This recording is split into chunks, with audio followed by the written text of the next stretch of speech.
નમસ્કાર વિદ્યાર્થી મિત્રો, આજે આપની સમક્ષ ધોરણ 11 નામાના મૂળતત્વો ભાગ 1 નું ચેપ્ટર નંબર 2 વ્યવહારોની દ્વિઅસર અને ખાતાના પ્રકાર વ્યવહારોની દ્વિઅસર અને ખાતાના પ્રકાર નું પ્રથમ લેક્ચર છે। એટલે કે મિત્રો આજે આપણે ચેપ્ટર નંબર 2 વ્યવહારોની દ્વિઅસર અને ખાતાના પ્રકાર ની શરૂઆત કરવા જઈ રહ્યા છીએ। तो मित्रों આપણે વાત કરીએ છીએ વ્યવહારો। તો વ્યવહારો વિશે આપણે અગાઉના ચેપ્ટરની અંદર પારિભાષિક શબ્દોની અંદર સમજ્યા છીએ કે વ્યવહાર કોને કહેવાય અને ધંધાકીય વ્યવહાર કોને કહેવાય। છતાં પણ આપણે અહીંયા ધંધાકીય વ્યવહાર વિશે વાત કરીએ અને પછી આગળ શરૂઆત કરીશું। ધંધાકીય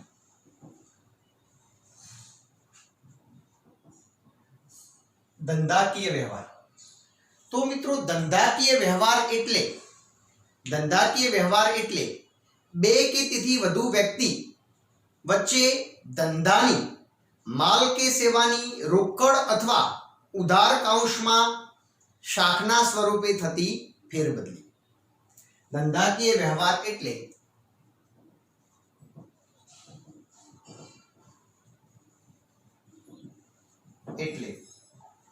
ધંધાકીય વ્યવહાર એટલે બે કે તેથી વધુ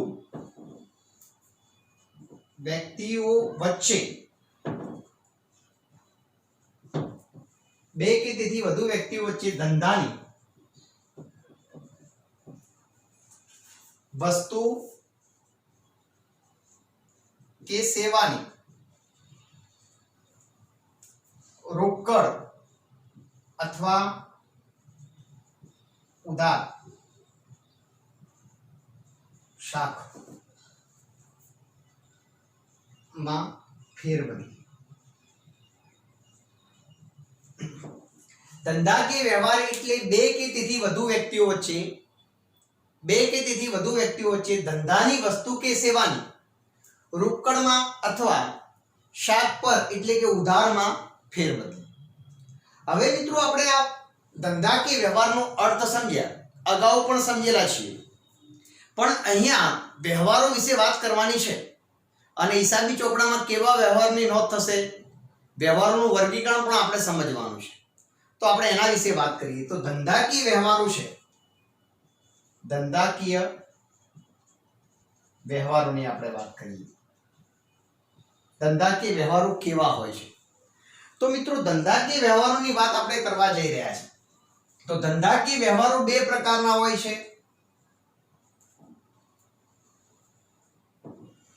આર્થિક વ્યવહાર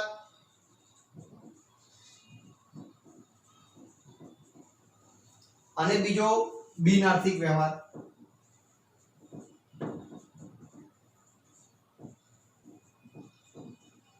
આર્થિક વ્યવહાર, બિનઆર્થિક વ્યવહાર।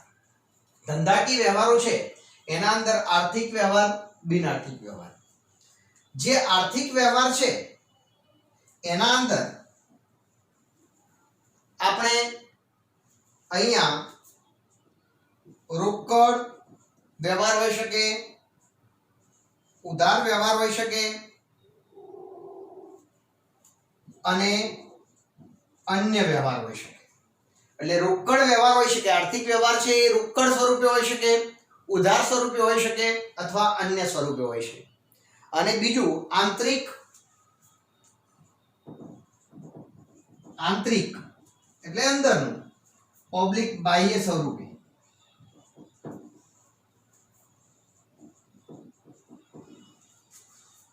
રોકડ ઓબ્લિક ઉધાર ઓબ્લિક અન્ય વ્યવહાર।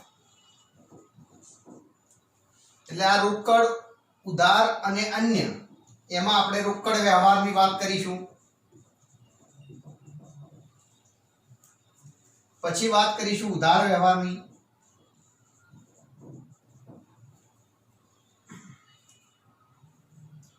અને અન્ય વ્યવહાર।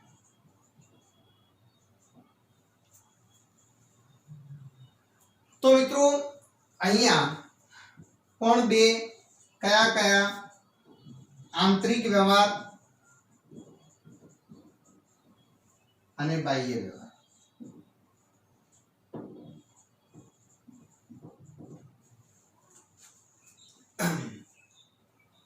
તો મિત્રો અહીંયા વાત કરીએ છીએ આપણે ધંધાકીય વ્યવહાર. ધંધાકીય વ્યવહાર કોને કહેવાય એનો અર્થ તમને સમજાવ્યો. અને આ ધંધાકીય વ્યવહાર છે એનું આ રીતે વર્ગીકરણ થાય છે. ધંધાકીય વ્યવહારો જે છે એ ધંધાકીય વ્યવહારો છે આર્થિક હોઈ શકે અને બિનઆર્થિક હોઈ શકે. આર્થિક વ્યવહાર હોય અને બિનઆર્થિક વ્યવહાર હોય છે. આર્થિક વ્યવહાર છે એમાં પણ સ્વરૂપના આધારે છે કે રોકડ સ્વરૂપે હોય, ઉધાર સ્વરૂપે હોય કે અન્ય સ્વરૂપે હોય. અને બીજી રીતે કહીએ તો આંતરિક વ્યવહાર અને બાહ્ય વ્યવહાર. હવે આ જે વાત કરીએ રોકડ વ્યવહાર, ઉધાર વ્યવહાર અને અન્ય વ્યવહાર, આંતરિક વ્યવહાર અને બાહ્ય વ્યવહાર. તો મિત્રો આપણે પહેલા વાત કરીએ છીએ કોની? આર્થિક વ્યવહાર. આર્થિક વ્યવહારની વાત કરીશું. તો મિત્રો આર્થિક વ્યવહાર, તો આર્થિક વ્યવહાર ધંધાના ચોપડામાં ધંધાના આર્થિક વ્યવહારોની નોંધ થાય છે. બિનઆર્થિક વ્યવહારની કોઈ હિસાબી અસર થતી નથી. એટલે ધંધાના ચોપડામાં ધંધાના આર્થિક વ્યવહારોની જ નોંધ થાય છે. અને જે ધંધાનો વ્યવહાર છે એ નાણાકીય એકમમાં માપી શકાય તેમ હોય, જે વ્યવહારમાં નાણાંની લેવડ દેવડ તાત્કાલિક રોકડના સ્વરૂપે થતી હોય અથવા તો ભવિષ્યમાં થવાની હોય, તેવા વ્યવહારને ધંધાનો આર્થિક વ્યવહાર કહેવામાં આવે છે. જો રોકડની લેવડ દેવડ છે ભવિષ્યના સમયમાં થવાની હોય તો તે વ્યવહારના પરિણામે લેણદાર દેવાદારનો સંબંધ ઊભો થાય છે વર્તમાન સમયમાં. ફરીથી મિત્રો વાત કરીએ છીએ આર્થિક વ્યવહાર. તો ધંધાના ચોપડામાં ધંધાના આર્થિક વ્યવહારોની જ નોંધ કરવામાં આવે છે. અને આર્થિક વ્યવહાર એટલે જે ધંધાકીય વ્યવહાર નાણાકીય એકમમાં માપી શકાય તેવો વ્યવહાર, જે વ્યવહારમાં રોકડની તાત્કાલિક લેવડ દેવડ થતી હોય, એટલે કે નાણાંની તાત્કાલિક લેવડ દેવડ થતી હોય અથવા તો ભવિષ્યમાં લેવડ દેવડ થવાની હોય, તો તેવા વ્યવહારને ધંધાનો આર્થિક વ્યવહાર કહેવામાં આવે છે. જો ભવિષ્યમાં લેવડ દેવડ થવાની હોય તો આ વ્યવહારના પરિણામે વર્તમાન સમયમાં લેણદાર દેવાદારનો સંબંધ ઊભો થાય છે. હવે મિત્રો આ આર્થિક વ્યવહારો છે એ આર્થિક વ્યવહારો છે એમાં રોકડ ઉધાર સ્વરૂપે વ્યવહાર હોઈ શકે અને આંતરિક બાહ્ય. તો પહેલા મિત્રો આપણે રોકડની વાત કરીશું, બરાબર છે. અને રોકડ વ્યવહાર કોને કહેવાય? તો જે ધંધાકીય વ્યવહારમાં વ્યવહારની સાથે જ તાત્કાલિક રોકડીથી અથવા ચેકથી લેવડ દેવડ થતી હોય તેવા વ્યવહારને રોકડ વ્યવહાર કહેવામાં આવે છે. જે વ્યવહારમાં વ્યવહારની સાથે જ નાણાંની રોકડ સ્વરૂપે અથવા ચેક સ્વરૂપે લેવડ દેવડ થતી હોય તેવા વ્યવહારને રોકડ વ્યવહાર કહેવામાં આવે છે. આના અંદર આપણે ડીપમાં સમજવું હોય તો રોકડ વ્યવહાર કેવા હોય? તો રોકડ વ્યવહારની વાત કરીએ તો મિલકત સાથેના રોકડ વ્યવહાર. મિલકત સાથેના રોકડ વ્યવહાર એટલે તમે કોઈ પણ મિલકત ખરીદવી હોય અને એ મિલકત રોકડેથી ખરીદવામાં આવે અથવા મિલકત વેચો અને રોકડેથી નાણાં મેળવો તો આ મિલકત સાથેનો રોકડ વ્યવહાર કહેવામાં આવે છે. આપણે આના વિશે વાત કરવી હોય, બરાબર છે, સામે જગ્યા છે એટલે હું લખું છું આ રોકડ વ્યવહાર. તો રોકડ વ્યવહારની આપણે વાત કરવી હોય તો રોકડ વ્યવહાર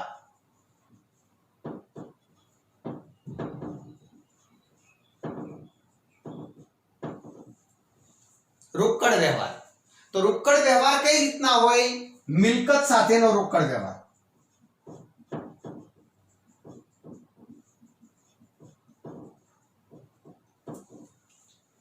એના પછી માલ સાથેનો રોકડ વ્યવહાર.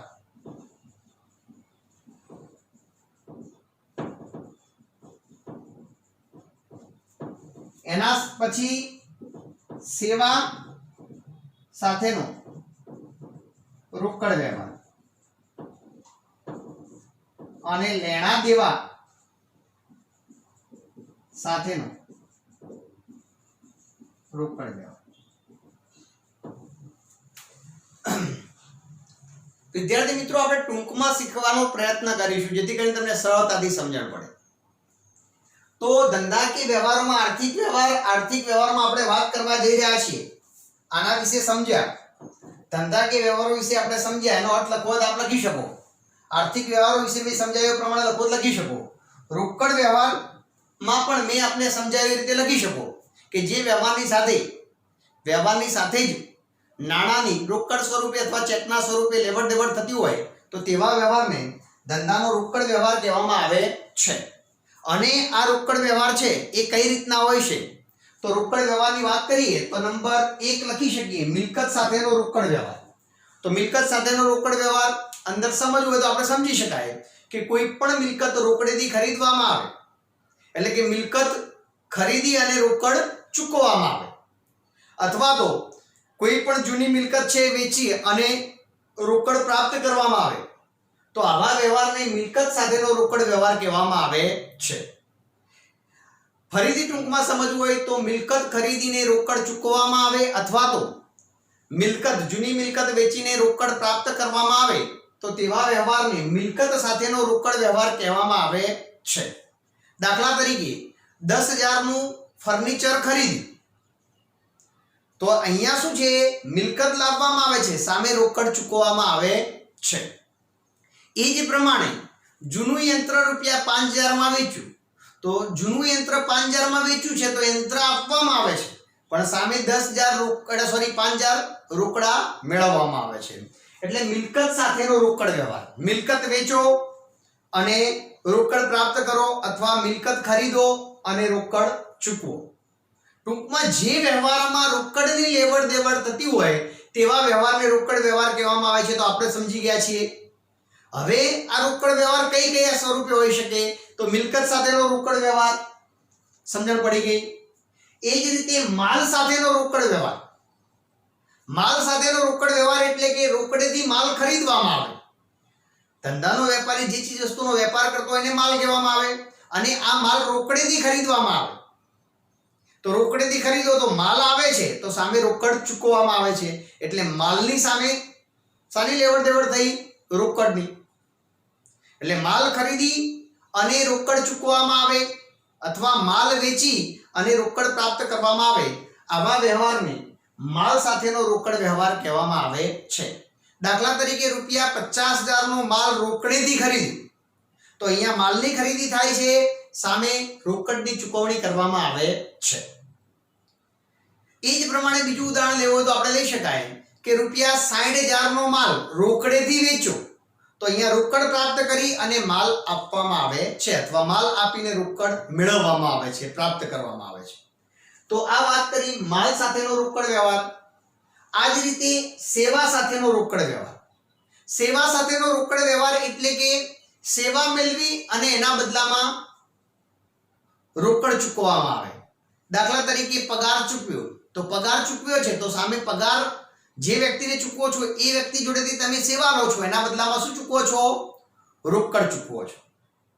અથવા કોઈ પણ એવો વ્યવહાર હોય કે સેવા આપવામાં આવે અને એની સામે રોકડ મેળવવામાં આવે અથવા સેવા મેળવી અને રોકડ આપવામાં આવે, તો આવા વ્યવહારને સેવા સામેનો રોકડ વ્યવહાર કહેવામાં આવે છે. હવે લેણા દેવા સાથેનો રોકડ વ્યવહાર. તો મિત્રો લેણા દેવા સાથેનો રોકડ વ્યવહાર કોને કહેવાય? તો ભવિષ્યનું તમારે લેણું છે કે દેવું છે એની પતાવટ અંગેનો જે વર્તમાન સમયમાં રોકડ વ્યવહાર થાય છે એના અનુસંધાનમાં રોકડ પ્રાપ્ત થાય છે અથવા તો રોકડ ચૂકવવામાં આવે છે, તો આવા વ્યવહારને લેણા દેવા સામેનો વ્યવહાર રોકડ વ્યવહાર કહેવામાં આવે છે. દાખલા તરીકે જૂનું દેવું હતું અને જૂનું દેવું ₹10,000 રોકડા આપીને આપણે ચૂકતે કરીએ, જૂનું દેવું ₹10,000 રોકડા આપીને ચૂકતે કરીએ તો રોકડ જઈ સામે દેવું પણ ઘટી ગયું છે. એટલે દેવા સામે રોકડની ચૂકવણી કરી. એ જ રીતે કોઈ પણ રકમ લેણી રકમ હતી, મળવાની બાકી હતી આપણને, અને એ રકમ વર્તમાન સમયમાં રોકડ સ્વરૂપે મળે તો રોકડ પ્રાપ્ત થાય છે, સામે લેણું ઘટે છે. એટલે કે લેણા દેવા સામે રોકડ વ્યવહાર. આટલું બધું ડીપમાં ઉતરવાની જરૂર નથી મિત્રો. તો ફરીથી મિત્રો ધંધાકીય વ્યવહાર અર્થ લખેલો છે, એના વિશે સમજ્યા. આર્થિક વ્યવહાર કોને કહેવાય એના વિશે સમજ્યા. રોકડ ઉધાર અન્ય વ્યવહાર, એમાં આપણે વાત કરતા હતા રોકડ વ્યવહાર. આ રોકડ વ્યવહાર વિશે સમજ્યા અને રોકડ વ્યવહાર કઈ રીતે થાય છે, બરાબર છે, એ પણ અહીંયા આપણે સમજ્યા. હવે વાત કરીએ છીએ ઉધાર વ્યવહાર. તો જે વ્યવહાર, જે ધંધાકીય વ્યવહારમાં વ્યવહારની સાથે જે રોકડની લેવડ દેવડ થાય તેવા વ્યવહારને આપણે રોકડ વ્યવહાર કહીએ છીએ. પણ જે ધંધાકીય વ્યવહારમાં વ્યવહારની સાથે રોકડની લેવડ દેવડ થતી નથી, પરંતુ તેનું નાણાકીય મૂલ્ય નક્કી થઈ જાય છે અને એની ચૂકવણી કે પછી એટલે કે લેવડ દેવડ છે એ ભવિષ્યના સમયમાં થશે, તો આવા વ્યવહારને ઉધાર વ્યવહાર કહેવામાં આવે છે. અને ઉધાર વ્યવહારના પરિણામે લેણા દેવાનો એટલે કે લેણદાર દેવાદારનો સંબંધ ઊભો થાય છે. ફરીથી મિત્રો, ઉધાર વ્યવહાર કોને કહેવાય? ઉધાર એટલે કે શાખ પરનો વ્યવહાર. ઉધાર એટલે શાખ. રોકડ વ્યવહાર વિશે સમજી ગયા. રોકડ વ્યવહારમાં કઈ રીતના વ્યવહારો થાય એ પણ આપણે અભ્યાસ કરી દીધો. હવે મિત્રો આપણે વાત કરીએ છીએ ઉધાર વ્યવહારની. તો ઉધાર વ્યવહાર તો જે ધંધાકીય વ્યવહારમાં વ્યવહારની સાથે જ નાણાંની લેવડ દેવડ થતી નથી, પરંતુ વર્તમાન સમયે તેનું નાણાકીય મૂલ્ય નક્કી થાય છે અને તેની લેવડ દેવડ છે એ ભવિષ્યના સમયમાં થવાની હોય છે. આવા વ્યવહારને ઉધાર કે શાખ પરનો વ્યવહાર કહેવામાં આવે છે. ઉધાર કે શાખ પરના વ્યવહારના પરિણામે ધંધામાં લેણદાર દેવાદારનો સંબંધ ઊભો થાય છે. એટલે તમે જો ઉધાર ખરીદી કરી હોય તો એ વેપારી તમારા માટે લેણદાર બને છે, તમારા માટે દેવું થાય છે. એ જ રીતે ગ્રાહકને ઉધાર માલનું વેચાણ કર્યું હોય તો પરિણામે એ ગ્રાહક પાસેથી એ ગ્રાહક તમારો દેવાદાર બને છે. આપણે અગાઉ સમજી ગયા છે, ગ્રાહક આપણો દેવાદાર બને છે અને એ રકમ આપણા માટે શું બને છે? લેણું બને છે. એટલે ઉધાર વ્યવહારના પરિણામે લેણદાર દેવાદારનો સંબંધ ઊભો થાય છે અથવા તો લેણા દેવાનો સંબંધ ઊભો થાય છે. આવું ઓબ્જેક્ટિવમાં કદાચ આવે તો આપ સમજી શકો છો. તો આ હતી ઉધાર વ્યવહારની વાત. એના અંદર કોઈ આપણે ઉદાહરણ લેવું હોય તો દાખલા તરીકે ₹50,000 નો માલ રાકેશભાઈ પાસેથી 2 માસની શાખ પર ખરીદ્યો.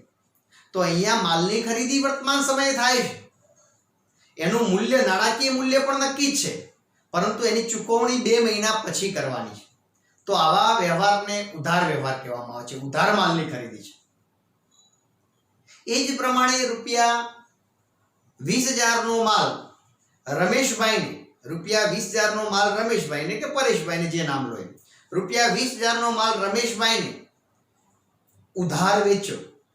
તો માલ વેચીએ છીએ વર્તમાન સમયે, એનું નાણાકીય મૂલ્ય પણ વર્તમાન સમયે નક્કી થઈ ગયું, પરંતુ એ રકમ છે આવનારા સમયમાં મળશે, ભવિષ્યના સમયમાં મળશે.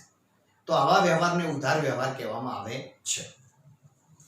એના પછી મિત્રો વાત કરીએ છીએ અન્ય વ્યવહાર. તો વિદ્યાર્થી મિત્રો, અમુક વ્યવહારો રોકડ વ્યવહાર એટલે કે વ્યવહારની સાથે જ નાણાંની લેવડ દેવડ થાય છે તાત્કાલિક ધોરણે, તો આને રોકડ વ્યવહાર.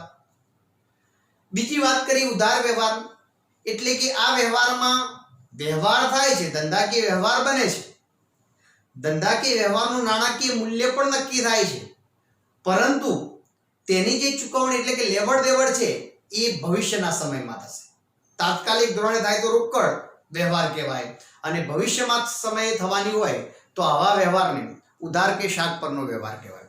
હવે મિત્રો, અમુક એવા વ્યવહાર હોય જે રોકડ વ્યવહારે ના હોય અને ઉધાર વ્યવહાર પણ ના હોય. આવા વ્યવહારને આપણે કયા વ્યવહારમાં સમાવેશ કરીએ છીએ? અન્ય. તો મિત્રો, જે આ અન્ય વ્યવહાર છે એને વિશિષ્ટ વ્યવહાર તરીકે પણ ઓળખવામાં આવે છે. કેમ કે એનો રોકડ વ્યવહાર કે ઉધાર વ્યવહારમાં સમાવેશ થતો નથી. હવે આ વ્યવહાર એ ધંધાનો વ્યવહાર છે અને આર્થિક વ્યવહાર છે, માટે એની હિસાબી ચોપડે તો નોંધ થાય જ છે.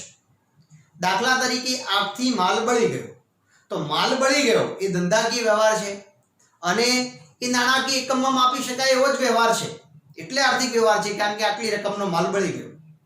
તો આ રકમ છે એ રોકડ સ્વરૂપે આપણને મળતી નથી અને ભવિષ્યના સમયમાં પણ મળવાની નથી, એટલે રોકડ સ્વરૂપે નથી મળતી એટલે રોકડ વ્યવહાર નથી, અને આવનારા સમયમાં નથી મળવાની એટલે ઉધાર વ્યવહાર પણ નથી. તો આવા વ્યવહારને અન્ય વિશિષ્ટ અથવા અન્ય વ્યવહાર તરીકે ઓળખવામાં આવે છે. અને અન્ય વ્યવહારમાં દાખલા તરીકે અકસ્માતમાં માલ નુકસાન પામ્યો, અથવા વરસાદથી માલ પલળી ગયો, માલ ચોરાઈ ગયો. તો માલ ચોરાઈ જાય છે એ ધંધાનું નુકસાન છે, હિસાબી ચોપડે નોંધ થાય છે, પરંતુ આ વ્યવહાર રોકડ વ્યવહાર કે ઉધાર વ્યવહાર નથી. આ ઉપરાંત જાહેરાતમાં આપેલ માલ, ધર્માદામાં કે દાનમાં આપેલ માલ કે રકમ આપી હોય તો બરાબર છે, એ રોકડ વ્યવહાર થઈ ગયો. પણ દાન માલ સ્વરૂપે આપવામાં આવે તો આવા વ્યવહાર છે એ અન્ય વ્યવહારમાં સમાવેશ થાય છે. તો હવે આપણે વાત કરીએ છીએ આંતરિક વ્યવહાર અને બાહ્ય વ્યવહાર. આંતરિક વ્યવહાર એટલે અંદર અને બાહ્ય એટલે બહારનો વ્યવહાર. આ તો આપણને ખ્યાલ છે, પણ આંતરિક વ્યવહાર વિશે કેવું હોય, આંતરિક વ્યવહાર વિશે સમજવું હોય તો ધંધાના કેટલાક એવા વ્યવહારો હોય છે એ વ્યવહાર કરવા માટે સામા પક્ષકારની એટલે કે બીજા કોઈ પક્ષકારની જરૂર હોતી નથી. ધંધાએ પોતાની અંગત રીતે આંતરિક રીતે વ્યવહારો કરવાના હોય છે. દાખલા તરીકે મિલકતનો ઘસારો ગણવો, તો મિલકતનો ઘસારો ગણવા માટે સામા પક્ષકારની કોઈ જરૂર હોતી નથી, બરાબર છે. અથવા કોઈ પણ નુકસાન અંગેની હિસાબી અસર આપવી, તો નુકસાન અંગેની હિસાબી અસર આપવા માટે પણ સામેનો પક્ષકાર હોતો નથી. તો આવા વ્યવહારને ધંધાના આંતરિક વ્યવહારો, બરાબર છે, ધંધાના કેવા વ્યવહારો કહેવામાં આવે છે? આંતરિક વ્યવહારો કહેવામાં આવે છે. આ ઘસારો ગણવો, બરાબર છે, મિલકત અપ્રચલિત થવી એટલે કે મિલકત હવે આવનારા સમયમાં ઉપયોગી લેવાય એવી ના હોય તેવી મિલકતની મિલકત અપ્રચલિત થવી કહેવામાં આવે છે, બરાબર છે. તો આવા વ્યવહારો છે બિન રોકડ વ્યવહારો છે, સામે કોઈ પક્ષકાર હોતો નથી. હવે બાહ્ય વ્યવહાર આનાથી ઓપોઝિટમાં કે જે ધંધાકીય વ્યવહાર કરવા માટે સામા પક્ષકારની જરૂર હોય તેવા વ્યવહારને બાહ્ય વ્યવહાર કહેવામાં આવે છે. દાખલા તરીકે ઉધાર માલની ખરીદી કરી હોય અથવા માલની ખરીદી કરી હોય તો તમે જે વ્યક્તિ જોડે ખરીદી કરો છો તો સામા પક્ષકાર સાથે તમારે લેવડ દેવડ કરવાની હોય છે, બરાબર છે. કર્મચારીને પગાર ચૂકવવાનો બાકી હોય તો તમારો સામો પક્ષકાર હોય છે કર્મચારી. તો મિત્રો જે વ્યવહારમાં સામો પક્ષકાર ના હોય તેવા વ્યવહારને આંતરિક વ્યવહાર, અને સામો પક્ષકાર એટલે સામે બીજો કોઈ પક્ષકાર આપણા સિવાય સામેનો પક્ષકાર, અને સામે વ્યવહારમાં કોઈ બીજા પક્ષકારની જરૂર હોય તેવા વ્યવહારને ધંધાના બાહ્ય વ્યવહાર તરીકે ઓળખવામાં આવે છે. હવે મિત્રો બિન આર્થિક વ્યવહાર. તો બિન આર્થિક વ્યવહાર કોને કહેવાય? તો જે ધંધાનો બિન આર્થિક વ્યવહાર, જે ધંધાકીય વ્યવહારમાં અથવા વ્યવહારનું નાણાકીય મૂલ્ય આંકી શકાય તેમ ન હોય, જે વ્યવહારનું નાણાકીય મૂલ્ય આંકી શકાય તેમ ન હોય તેવા વ્યવહારને બિન આર્થિક વ્યવહાર કહેવામાં આવે છે, બરાબર છે. અને બિન આર્થિક વ્યવહારની હિસાબી ચોપડે કોઈ જ અસર આપવામાં આવતી નથી, બરાબર છે. દાખલા તરીકે તમે ઓર્ડર નોંધાવ્યો, માલ ખરીદવા અંગે ઓર્ડર નોંધાવ્યો, બરાબર છે. તો આ વ્યવહાર છે એ વ્યવહારનું નાણાકીય મૂલ્ય નક્કી કરી શકાતું નથી. બીજું કે કર્મચારીઓ જોડે મીટિંગ કરી, તો આ વ્યવહાર છે, કર્મચારીઓ જોડે આપણે મીટિંગ કરીએ છીએ, ચર્ચા કરીએ છીએ, તો આ જે વ્યવહાર છે એ વ્યવહારનું પણ નાણાકીય મૂલ્ય આંકી શકાતું નથી. માટે આવા વ્યવહારને ધંધાના બિન આર્થિક વ્યવહારો કહેવામાં આવે છે. બિન આર્થિક વ્યવહારોની હિસાબી ચોપડે નોંધ કરવામાં આવતી નથી. તો મિત્રો હવે હું 5 મિનિટની અંદર બધું જ એકવાર તમને સારાંશ આપી દઉં છું, જેથી કરીને તમને સમજણ પડે. મિત્રો હું તમને લખાવવા માટે અહીંયા કે બોર્ડમાં સરસ રીતે લખવું અને વાંચી જવું એ રીતે નહીં, હું અહીંયા સમજાવવામાં જ પૂરેપૂરો પ્રયત્ન કરીશ, બરાબર છે. લખવાનું તમારી ટેક્સ્ટ બુકમાં છે, એ હું તમને કહું એ રીતે તમે એમાંથી લખી શકો છો. હવે મિત્રો ધ્યાન આપજો, ચેપ્ટર નંબર 2 વ્યવહારોની દ્વિઅસર અને ખાતાના પ્રકાર. બહુ સરસ ચેપ્ટર છે અને તમે જેમ જેમ અંદર ઉતરશો એમ મજા આવશે. હવે ધીરે ધીરે થિયરી આવનારા ચેપ્ટરોની અંદર, પ્રકરણની અંદર થિયરી ઓછી થશે અને વ્યવહારિક દાખલા તરફ આપણે પ્રયાણ કરીશું. તો વ્યવહારોની દ્વિઅસર અને ખાતાના પ્રકાર. ધંધાકીય વ્યવહાર પહેલા તો આપણે આ વ્યવહારની વાત કરી, વ્યવહારોની દ્વિઅસર. તો પહેલા વ્યવહારો વિશે સમજીએ. વ્યવહારો કેવા હોય? બરાબર છે. તો ધંધાકીય વ્યવહાર, તો ધંધાકીય વ્યવહાર એટલે બે કે તેથી વધુ વ્યક્તિ, ધંધાકીય વ્યવહાર એટલે બે કે તેથી વધુ વ્યક્તિઓ વચ્ચે ધંધાની વસ્તુ કે સેવાની રોકડ અથવા ઉધાર કૌંસમાં શાખમાં ફેરબદલી એટલે લેવડ દેવડ. એ તમે વસ્તુ કે સેવાની રોકડમાં કરો કે પછી શાખ પર કરો. હવે મિત્રો આ ધંધાકીય વ્યવહારનું વર્ગીકરણ, ધંધાકીય વ્યવહાર વિશે લખ્યું. તમારે મિત્રો અંદર ધંધાકીય વ્યવહાર ટાઇટલ આપીને પહેલા આ સ્ટ્રક્ચર બધું બનાવી અને પછી તમે ટૂંકમાં લખવું હોય તો આ રીતે લખી શકાય અને લખવાનું દરેક વિદ્યાર્થી. બરાબર છે. આ રીતે સ્ટ્રક્ચર બનાવવાનું, પછી નીચે લખવાનું આર્થિક વ્યવહાર. આર્થિક વ્યવહાર કોને કહેવાય? સરસ રીતે મેં તમને સમજાવ્યું. આર્થિક વ્યવહાર ધંધાના આર્થિક વ્યવહારની જ હિસાબે અસર આપવામાં આવે છે. બરાબર છે. આર્થિક વ્યવહાર એટલે ધંધાનો એવો વ્યવહાર જે વ્યવહારને નાણાકીય એકમમાં માપી શકાય તેવો વ્યવહાર, અથવા જે વ્યવહારનું નાણાકીય મૂલ્ય થઈ શકે તેવો વ્યવહાર. બરાબર છે. તો આર્થિક વ્યવહારમાં રોકડ વ્યવહાર હોઈ શકે, બરાબર છે, ઉધાર વ્યવહાર હોઈ શકે, અન્ય વ્યવહાર હોઈ શકે. તો રોકડ, ઉધાર, અન્ય ટાઇટલ આપવાનું, પછી રોકડ વ્યવહારની વાત કરવાની. બરાબર છે. રોકડ વ્યવહાર કોને કહેવામાં આવે છે? તો જે વ્યવહારની સાથે નાણાંની તાત્કાલિક ધોરણે લેવડ દેવડ થતી હોય તેવા વ્યવહારને ધંધાનો રોકડ વ્યવહાર કહેવામાં આવે છે. આ મિત્રો નાણાંની રોકડ સ્વરૂપે એટલે કે ચેકથી બેંક દ્વારા ટ્રાન્ઝેક્શન તાત્કાલિક ધોરણે થતું હોય તો એને પણ રોકડ વ્યવહાર જ કહેવામાં આવે. તો આવા વ્યવહારને રોકડ વ્યવહાર કહેવામાં આવે છે. રોકડ વ્યવહારને આપણે વધુ સમજૂતી મેળવી હોય તો બુકમાં હતું એ પ્રમાણે, બરાબર છે, કે રોકડ વ્યવહાર છે તો રોકડ વ્યવહારો કેવા? મિલકત સાથેનો રોકડ વ્યવહાર. મેં તમને સમજાવ્યું કે મિલકત સાથે કઈ રીતે રોકડ વ્યવહાર કરાય. સેકન્ડ નંબર માલ સાથેનો રોકડ વ્યવહાર. થર્ડ નંબરમાં સેવા સાથેનો રોકડ વ્યવહાર. અને નંબર 4 લેણા દેવા સામેનો રોકડ વ્યવહાર. તો મિત્રો આ રોકડ વ્યવહારની વાત કરી. પછી આપણે શેની વાત કરી? ઉધાર વ્યવહાર. તો ઉધાર વ્યવહાર કોને કહેવાય? તો જે ધંધાકીય આર્થિક વ્યવહાર તો હોવો જ જોઈએ, નહીંતર હિસાબી ચોપડે નોંધ થાય નહીં. બરાબર છે. જે ધંધાકીય આર્થિક વ્યવહાર છે એ વ્યવહાર દરમિયાન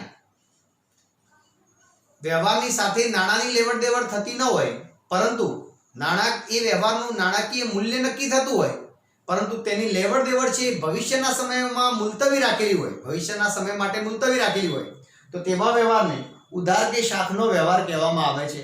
એના એક બે ઉદાહરણ મેં તમને કીધા રીતે લખી શકો.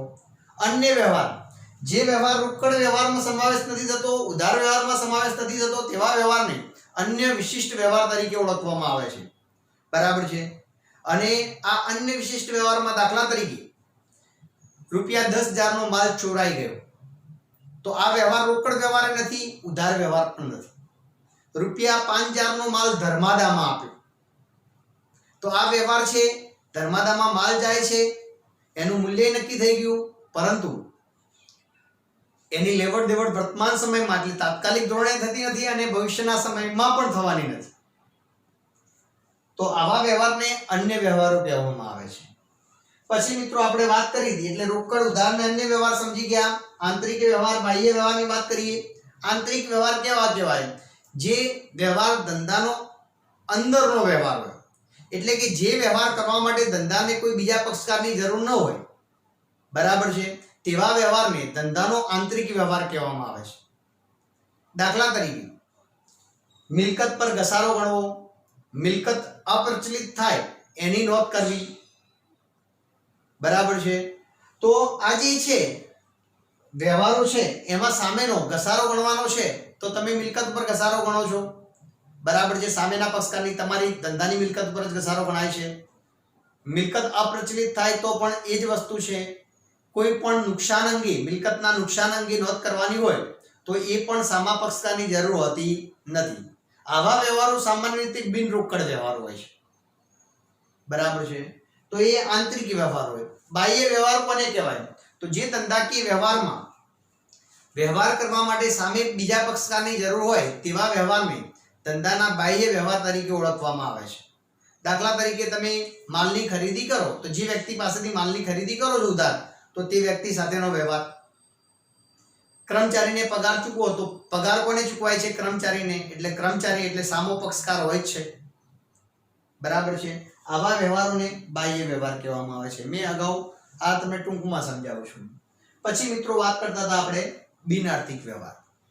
તો બિન આર્થિક વ્યવહાર કોને કહેવાય? બિન આર્થિક વ્યવહારની હિસાબી ચોપડે નોંધ કરવામાં આવતી નથી અને જે ધંધાકીય વ્યવહારનું મૂલ્ય નાણાકીય એકમમાં આંકી શકાય તેમ ન હોય તેવા વ્યવહારને ધંધાનો બિન આર્થિક વ્યવહાર કહેવામાં આવે છે. બિન આર્થિક વ્યવહારની હિસાબી ચોપડે કોઈ જ અસર આપવામાં આવતી નથી. બરાબર છે. તો મિત્રો આ હતું.